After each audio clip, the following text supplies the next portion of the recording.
Test 4.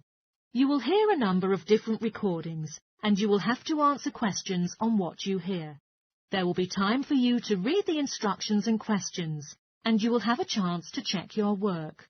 All the recordings will be played once only. The test is in 4 sections. At the end of the test, you will be given 10 minutes to transfer your answers to an answer sheet. Now turn to Section 1. Section 1.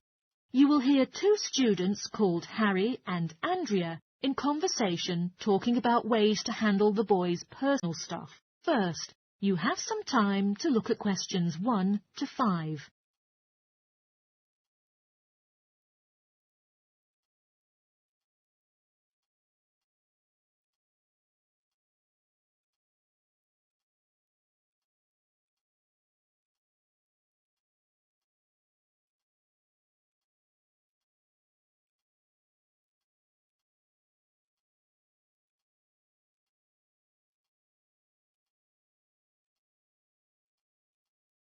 Now listen carefully and answer questions 1 to 5. Hi, Andrea. The exams are over. How are you feeling? It's fantastic that they've eventually ended, isn't it? And every morning, more sleep. What about you? Well, I've also been sleeping a lot recently, but I have many things to handle before I leave for England. Perhaps you can help me with it. I've got too much stuff that I'm unlikely to take back with me, but I have no idea how to deal with it. Well, what kind of stuff is it? And do you prefer selling it or just giving it away? It depends.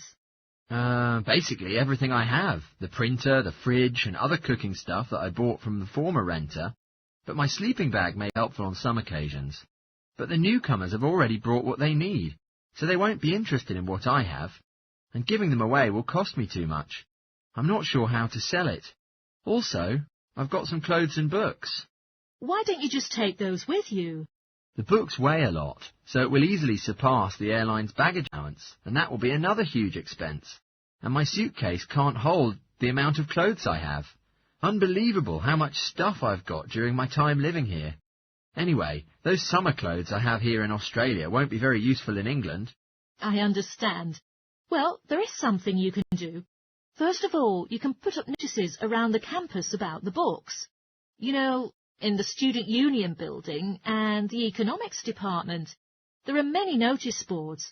And also, any places that 2nd and 3rd year students will see them. People always want to buy cheap textbooks. Good idea. But what should I write on the notices? Just list the titles and authors of the books, and also with the price you want to charge.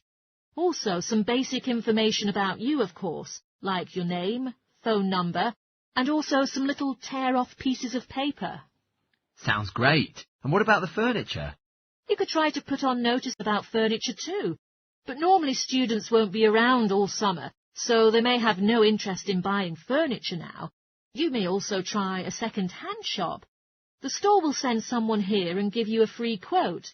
Then you decide whether you want to make a deal, but usually you can't expect a really rewardable price offer.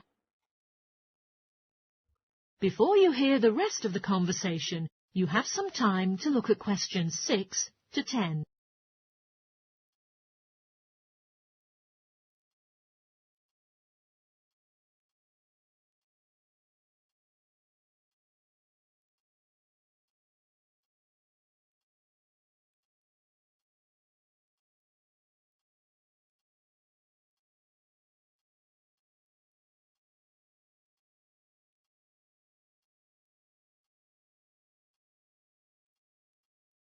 Now listen and answer questions 6 to 10.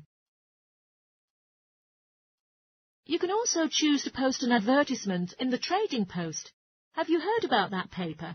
Every week it comes out with advertisements people place about what they want to sell, but you have to pay to have your notice in it, and then wait for calls.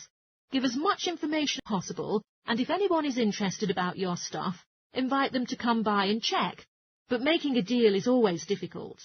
I haven't heard about the Post before, but I should read it now, and I'll put the advertisement about the fridge, the microwave and the furniture on. But I'm not sure whether kitchen stuff is also a good idea. Well, you can donate the kitchen stuff to a charity shop or just sell it, like the Salvation Army or St. Vincent de Paul. But maybe you can call a second-hand shop and it can give you a quote first. Sure, I'll do that. Wait for the evaluation result and see whether I should sell them or just give them away. But how about my clothes? I still don't know what to do. A charity shop will take them too, so long as the clothes are in good condition. And although you don't get paid for them, you know someone who really needs the help will benefit from your clothes. That's very true. I'll put the expensive stuff, like the furniture, on advertisements, and donate the clothes and kitchen things. Come on, let's go and buy a trading post and we can write the offer together. Well, in fact, I'm interested in buying your microwave as well as fridge, depending on your offer, of course. OK, let's see how good you are at bargaining. That is the end of section 1. You now have half a minute to check your answers.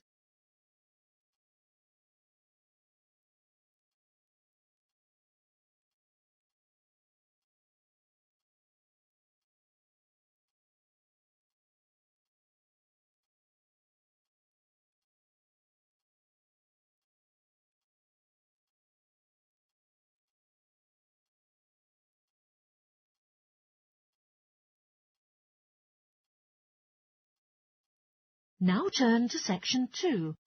Section 2. You will hear a guidance counsellor talking to a group of students.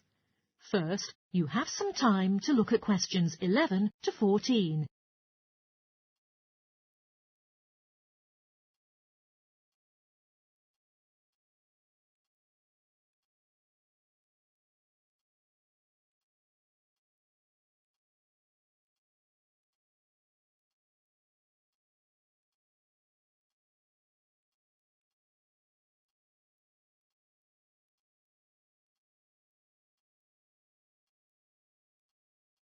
Now listen carefully and answer questions 11 to 14. Good morning, boys and girls. I'm Stephen, working as the Counselling Administrator at the college's Counselling Administration. Today I would like to talk with you about the counselling team of the school and the services you can be offered. There are now 3 professional counsellors in our team here at St Court. They are Louise Bagshaw, Tony Denby and Naomi Flynn. Each of them holds regular one-on-one sessions with students, but you cannot start counselling with them until you make an appointment with Naomi Flynn first. Naomi is an expert in meeting freshmen and delivers a preliminary session in which she will tell you what you can expect from counselling. Also, she will ask you a few simple questions related to what you would like to discuss. For those who are feeling a bit worried about the counselling steps, this can indeed be helpful. Naomi is also the best choice for students who can only communicate with a counsellor beyond office hours. She's not in the office on Mondays, but she'll start working on Wednesday mornings and works late on Thursday evenings. So, before your first class or after your last class on those days, you can see her. Louise is in our drop-in centre office a whole day. If you want to ask some counsellors for help without a prior appointment, she'll be the optimal choice. But do notice that if you choose this service, Louise will either see you herself or send you to the next available counsellor. If you want to see a certain counsellor each time when you visit, an appointment in advance is strongly recommended. Online or at reception during office hours are booking forms now available. Tony is our latest joined member of the counselling team. He's the sole male counsellor and has a solid foundation and expertise in stress management and relaxation techniques. Anyone who is trying to handle anxiety is encouraged to see him. A variety of techniques like body awareness, time management, and positive reinforcement will be introduced to you by Tony to help you address this problem. Before you hear the rest of the talk, you have some time to look at questions 15 to 20.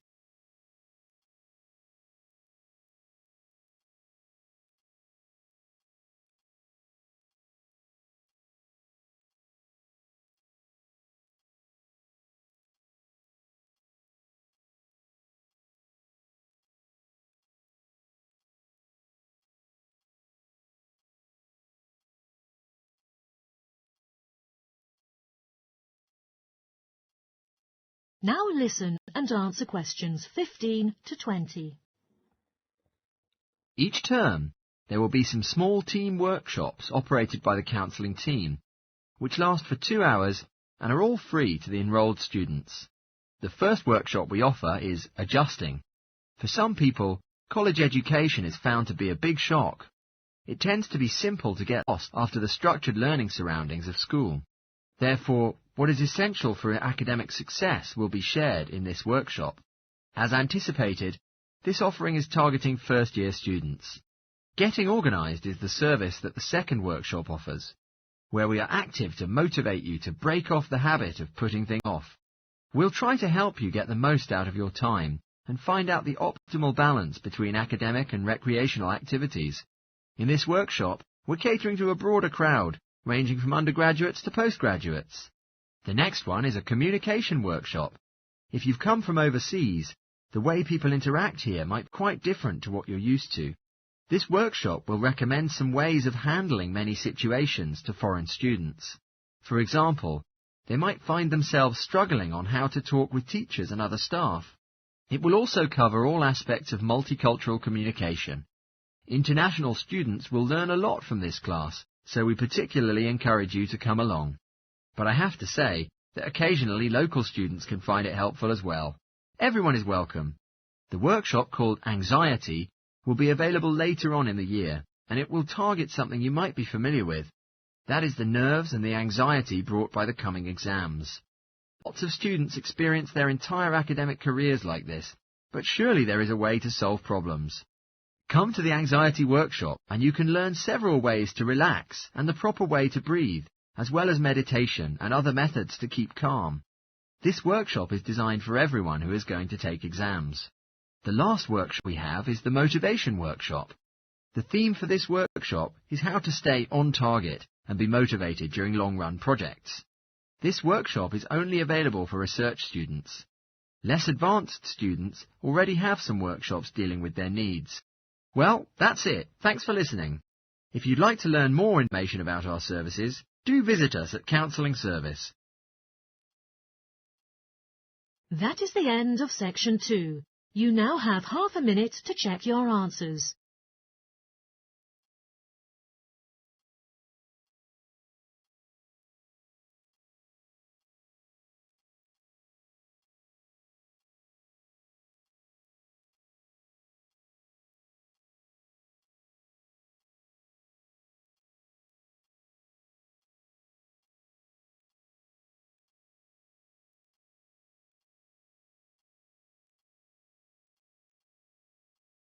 Now turn to section 3. Section 3. You will hear 3 students called Bill, Irene and Jen talking about their experiment preparation they are doing together. First, you have some time to look at questions 21 to 25.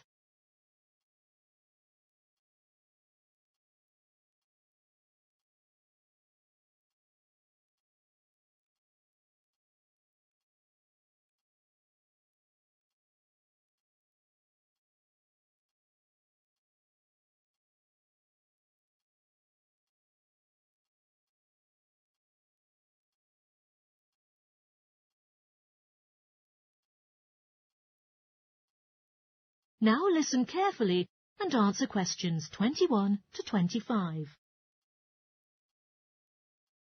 Oh, hi Jen and Irene.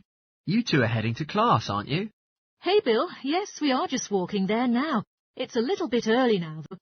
We still would like to make some preparations for our apparatus for the experiment practice.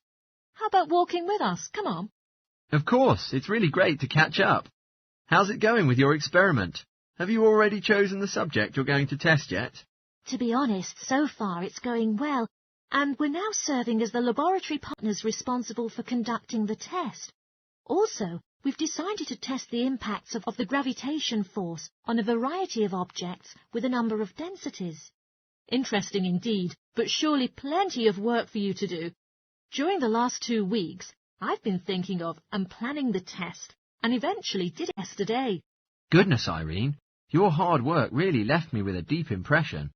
Frankly, I'm into chemistry so much, so for me it's not very much like work. Whenever there is a little free time for me at the weekend, I'd like to spend it in the laboratory on my experiment, which almost feels like a second home to me. What about you, Bill? Which partner are you currently working with?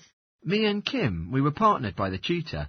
I've never worked with him before, so I was worried at first that he wouldn't do that well in the lab work. But it turns out he's so capable. I've noticed that he's always very well dressed. Yeah, we share the same tastes in clothes. He's very stylish, but that doesn't keep him from getting his hands dirty. He works very hard and makes significant contributions, which I really appreciate. It's great that you and your partner get along with each other well, which I think will bring much more pleasure to your experiments when both of you work well together. What do you think of the other people in our group? Most boys are really good at maths, which is really helpful when it comes to calculations. Irene is also good at maths, so she contributes a lot because she can do all the equations. I am mainly responsible for all the writing parts, since she finds it difficult. Without help between our partners, we'd probably fail. It can't be too true, and I'm so pleased that we've nearly completed it. Only because you finished the data analysis. Come on, Jen. You give me too much credit. I'm so happy that Linda has not been my partner again. In the last experiment, Jen and I were grouped with her, which was really like a nightmare. Yeah, though she always submitted her part of the group work on time, she never took her phone with her, so it was unlikely for anyone to reach her, and vice versa. We were quite annoyed at her attitude, but she was such a hard worker in all fairness, because she realised the amount of work that would be needed to get a high score. Jen is so hard-working, in fact. She has been invited to work on the professor's individual project. Wow, really? That's amazing. Congrats. Do you know why he picked you?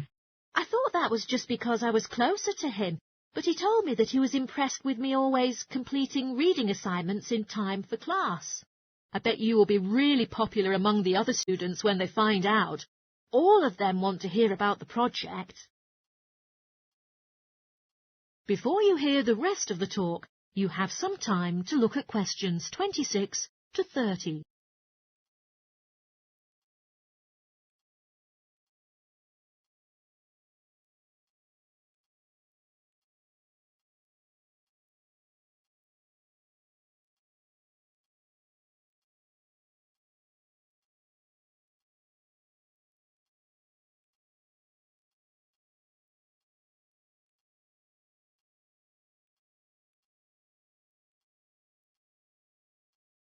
Now listen and answer questions 26 to 30.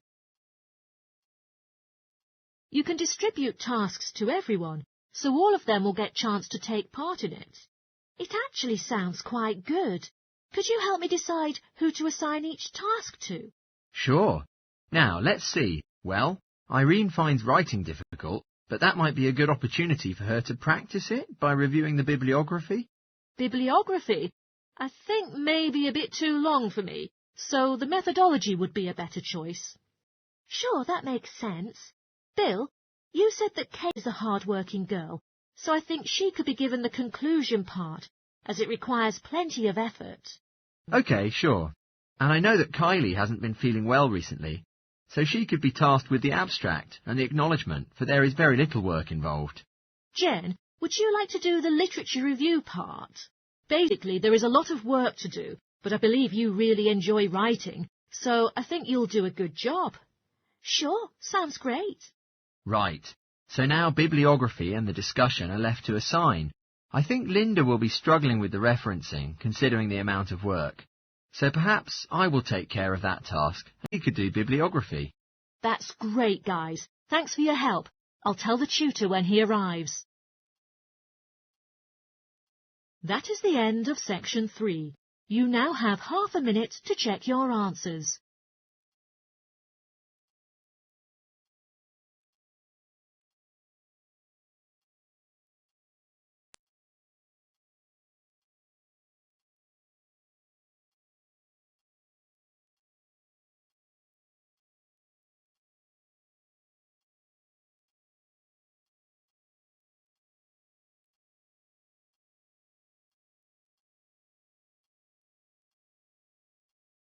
Now turn to section 4. Section 4. You will hear a psychology student delivering a presentation about the research she is currently conducting on expertise in creative writing. First, you have some time to look at questions 31 to 40.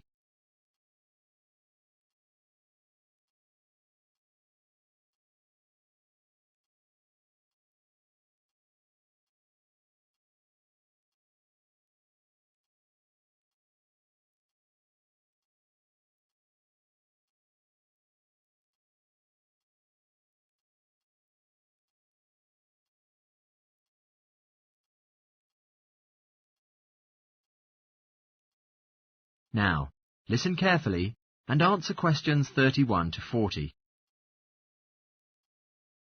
Good morning, everyone. I would like to present the summary of work I've done now on my research project, looking into expertise in creative writing. More importantly, I'm going to share with you the procedure I underwent to collect my interim findings. First, I think you should all know something about my relevant background information. Before I started my current degree course in cognitive psychology, I studied English literature, and, as you can imagine, this meant I spent a great deal of time thinking about the notion of creativity and what makes people develop into successful writers. However, the idea for this research project resulted from a very specific course. I became fascinated with the idea of what makes an expert creative writer. When I read a well-known 20th century writer's autobiography, I won't say which one at this stage, because I think that might prejudice your interpretation. Anyway, this got me thinking about the different routes to expertise. Specifically, I wondered why some people become experts at things while others fail to do so, in spite of the fact that they may become equally gifted and work equally hard. I started to read about how other researchers had explored similar questions in other fields. I began to see a pattern that those studies which involved lab research were too controlled for my purpose, and I decided to avoid reading them. I was quite surprised to find that the clearest guidance for my topic came from investigations into what I call practical skills, such as hairdressing or waiting on tables. Most of these studies tended to use a similar set of procedures, which I eventually adopted for my own project. I'll now explain what these procedures were. I decided to compare what inexperienced writers do with what experienced writers do. In order to investigate this, I looked for 4 people whom I regarded as real novelists in this field, which proved easy, perhaps unsurprisingly. It proved much harder to locate people with suitably extensive experience who were willing to take part in my study. I asked the first 4 to do an SAT writing task, and as they wrote, to talk into a tape recorder, a technique known as think aloud. This was in order to get experimental data. Whilst they were doing this, a research assistant recorded them with video. I thought it might be helpful for me and my transcriptions later on. I then asked 4 experienced writers to do exactly the same task. After this, I made a comparison between the 2 sets of data, and this helped me to produce a framework for analysis. In particular, I identified 5 major stages which all creative writing seemed to go through when generating the genre text. I think it was fairly effective, but still needed some work, so I intended to tighten this up later for use with subsequent data sets. And then I wanted to see whether experienced writers were actually producing better pieces of writing. So I asked an editor, an expert in reviewing creative writing, to decide which were the best pieces of evaluations. I was then able to work out which sequence of the 5 stages seemed to lead to the best writing. Now, my findings are by no means conclusive at this point. I still have a long way to go, but if any of you have any questions, I'd be happy to answer them. That is the end of section 4. You now have half a minute to check your answers.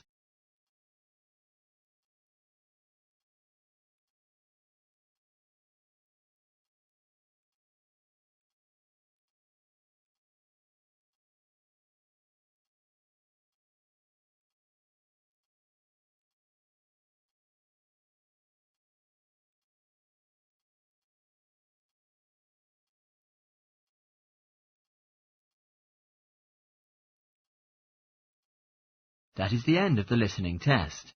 In the Ielts test, you will now have 10 minutes to transfer your answers to the answer sheet.